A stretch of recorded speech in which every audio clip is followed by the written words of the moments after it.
सरकार द्वारा लॉन्च की गई अग्निपथ स्कीम को लेकर छात्रों में लगातार विरोध बढ़ता जा रहा है। आगजनी हुई, प्रदर्शन हुआ, भारत बंद बुलाया गया, कई संगठनों का इसमें समर्थन भी मिला। हालांकि अब इसको भी राजनीतिक रंग देने की कोशिश की जा रही है। इसी मुद्दे पर बात करने के लिए हमारे साथ वरिष्ठ पत्रकार रतनमणि लाल जी हैं। सर, सरकार एक और स्कीम लाई अग्निपथ, उसको लेकर जो विरोध है वो देखते बना। उत्तर प्रदेश में भी थोड़ा विरोध हुआ, बिहार में सबसे ज़्यादा विरोध हुआ, आगजनी हुई, लेकिन अब इसको राजनीतिक रंग देने की भी कोशिश की जा रही है। क्या कहेंगे और इस पूरे विरोध प्रदर्शन को, इस स्कीम को किस तरीके से देखते हैं? हमें सबसे पहले ये तो मानना होगा कि हमारे रक्षा सेवाएं तीनों जो हैं, आर्मी, एयरफोर्स और डिफेंस और नेवी, और डिफेंस फोर्सेस के अलावा रेलवे जैसे कुछ बड़े जो संगठन हैं, वहाँ पे सबसे ज़्यादा रोज़गार हर साल युवाओं को मिलता है। और बिहार, उत्तर प्रदेश और मैं समझता हूँ उत्तर भारत के कई राज्यों में सबसे बड़ी संख्या में युवा इन सेवाओं में जाने के लिए सालों तैयारी करते हैं। बल्कि कहा जाता है कि स्कूल से निकलने के बाद ही बिहार और यूपी के कई क्षेत्रों में लड़के तैयारी करने लगते हैं कि उन्हें आर्मी में या रेलवे में जाना है। तो पिछले 2 सालों से चूँकि डिफेंस फोर्सेस में तैनाती नहीं हुई थी, कोविड के चलते परीक्षाएं भी नहीं हुई थी, तो ये मांग काफ़ी दिनों से उठ रही थी कि जल्दी ही कुछ होना चाहिए। अब इस मौके पर इस तरह की एक योजना का लाना, जिसमें कि 4 साल की सेवा के बाद उनको परमानेंट किया जाएगा कि नहीं, ये थोड़ा अनसर्टेन होता है। इस पर असंतोष होना और लोगों की शिकायत होना वो काफ़ी हद तक जायज़ है, क्योंकि उन्हें लगता है कि इसके पहले जब तैनाती होती थी तो ज़िंदगी भर के लिए होती थी। हाँ, 25-30 साल के बाद रिटायर होने पर पेंशन भी मिलती थी। नई योजना के तहत जो असंतोष का सबसे बड़ा कारण है वो यही है कि 4 साल के बाद उनके भविष्य का क्या होगा। और इसमें छात्रों के इस असंतोष और असुरक्षा की भावना के साथ साथ एक राजनीतिक मुद्दा भी बनता है कि वो युवा जो 4 साल बाद निकल के आएंगे, वो कहीं ऐसा तो नहीं कि अराजकता में आ जाएं या उनको पॉलिटिकल पार्टीज़ गुमराह करें या उनका पॉलिटिकल इस्तेमाल किया जाए। तो एक तरह से देखा जाए तो छात्रों का और युवाओं का इसमें असंतुष्ट होना कुछ हद तक तो जायज़ लगता था, लेकिन जिस तरह से विरोध हुआ उसे किसी भी तरह से जायज़ नहीं ठहराया जा सकता।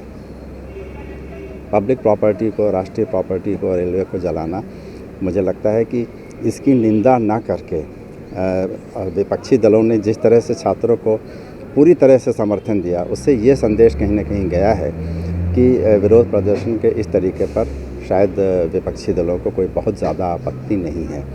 उसके बाद जिस तरह से सेना ने भी और भारत सरकार ने भी तमाम सारे संशोधन करके छात्रों को शांत करने की कोशिश की, उसका नतीजा ये निकला कि विरोध प्रदर्शन तो शांत हो गए, लेकिन राजनीतिक तौर पर अभी भी यह मामला गर्म है। अब मुझे ऐसा लगता है कि राजनीतिक दलों के लिए ये ज़रूरी हो गया है कि वे इस मुद्दे को तब तक जीवित रखें जब तक संभव है और जब तक आगामी चुनाव पर इसका असर होता रहता है।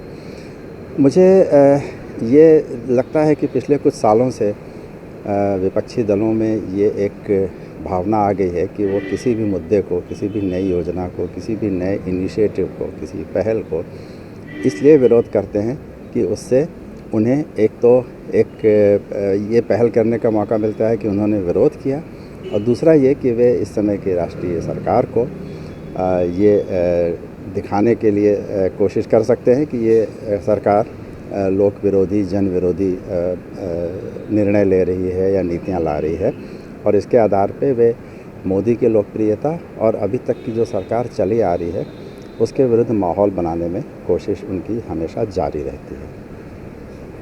सर, सीए एनआरसी जब आया था उसका विरोध हमने देखा, उसमें भी कई राजनीतिक दलों का समर्थन हुआ। कृषि कानून का लगातार विरोध चलता रहा, आखिरकार बैकफुट पे आना पड़ा सरकार को। अब जो अग्निपथ योजना लाई गई है, इसको लेकर छात्रों में तो विरोध है ही, लेकिन राजनीतिक दल भी अब आगे बढ़कर इसका विरोध कर रहे हैं। क्या लगता है सर, 2024 का जो लोकसभा चुनाव है, क्या उस पर कुछ इफेक्ट डल सकता है इससे? मुझे लगता है पहली बात तो ये कि इस तरह के जो विरोध हमने देखे अग्निपथ योजना के विरोध में, वो अचानक से बंद हो गए, क्योंकि सरकार ने ये तय कर लिया और सेनाओं ने भी ये तय कर लिया कि इस योजना को वापस नहीं लिया जाएगा। तमाम तरह की छूट दी गई आयु सीमा में और तमाम तरह के अन्य चीज़ों में भी। और हमने देखा कि अचानक से वो विरोध प्रदर्शन जो कि बिहार में सबसे ज़्यादा हो रहे थे वो बंद हो गए, और इसके साथ ही सेनाओं ने नियुक्ति के लिए जो एक कैलेंडर था वो पूरा अनाउंस कर दिया। तो इसमें कई छात्रों को तो ये लगा होगा कि विरोध प्रदर्शन करने से अच्छा है कि हम उस परीक्षा की तैयारी करें, रिटन टेस्ट है, फिज़िकल टेस्ट है, उसकी तैयारी करें, और इसकी वजह से वो विरोध प्रदर्शन तो शांत हुए। लेकिन राजनीतिक दलों के लिए, जैसा मैंने कहा, ये मुद्दा आगामी हर चुनाव के लिए, जो कि इस साल और इस साल के बाद आने वाला है, उसके लिए एक बड़ा मुद्दा बना रहेगा। ठीक वैसे ही जैसे CAA आज भी मुद्दा है और कृषि कानून आज भी मुद्दा है कि देखिए विपक्ष के दबाव में सरकार ने उसे वापस लिया। तो मुझे लगता है कि विपक्षी दलों की ये कोशिश ज़रूर रहेगी कि वे सरकार पर दबाव बनाते रहें कि इस योजना को वापस लिया जाए। लेकिन चूंकि इसमें सेनाएं इन्वॉल्व हैं, तो मुझे लगता है इसे वापस तो नहीं लिया जाएगा। और सरकार जिस तेज़ी से आगे बढ़ रही है, मुझे नहीं लगता कि इस मुद्दे पर बहुत ज़्यादा राजनीतिक लाभ विपक्ष को होगा।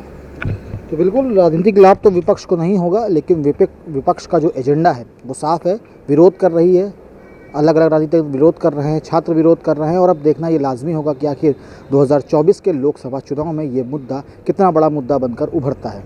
वीडियो बाबूलाल के साथ अभिषेक पांडे, इनसाइडर, लखनऊ।